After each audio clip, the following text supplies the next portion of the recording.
Patrick et Isabelle Balkany étaient jugés par la Cour d'appel de Paris ce lundi 9 janvier 2023. Selon les informations de l'AFP, le couple a été condamné à une peine d'emprisonnement, des milliers d'euros d'amende et plusieurs années d'inéligibilité. Patrick et Isabelle Balkany sont désormais fixés sur leur sort.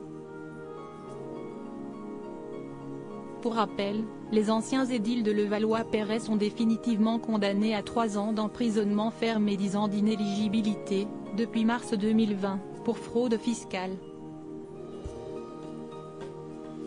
Une première peine qu'ils purgeaient sous bracelet électronique, avant que la mesure ne soit levée en février dernier. Après avoir passé 5 mois en prison entre 2019 et 2020, l'ex-maire de la ville des Hauts-de-Seine a été de nouveau placé derrière les barreaux pendant 6 mois. Par ailleurs, Patrick et Isabelle Balkany ont été condamnés à 5 et 4 ans de prison, 100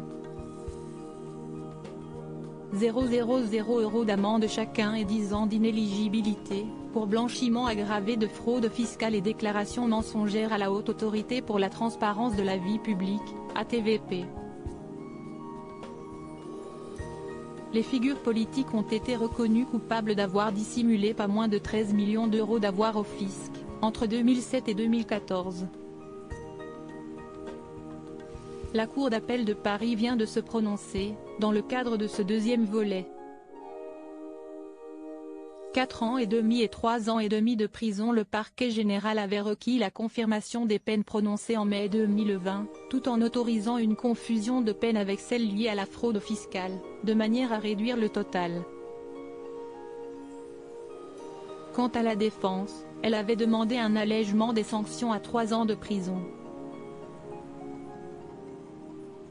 Finalement, le couple Balkany a été condamné à 4 ans et demi pour lui et 3 ans et demi de prison pour elle, 100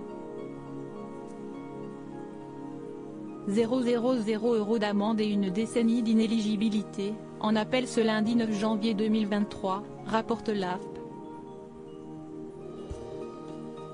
La juridiction a en outre ordonné une confusion totale de ces sanctions avec celle de 3 ans d'emprisonnement ferme prononcée dans le volet fraude fiscale de l'affaire Balkany, précise l'agence française de presse.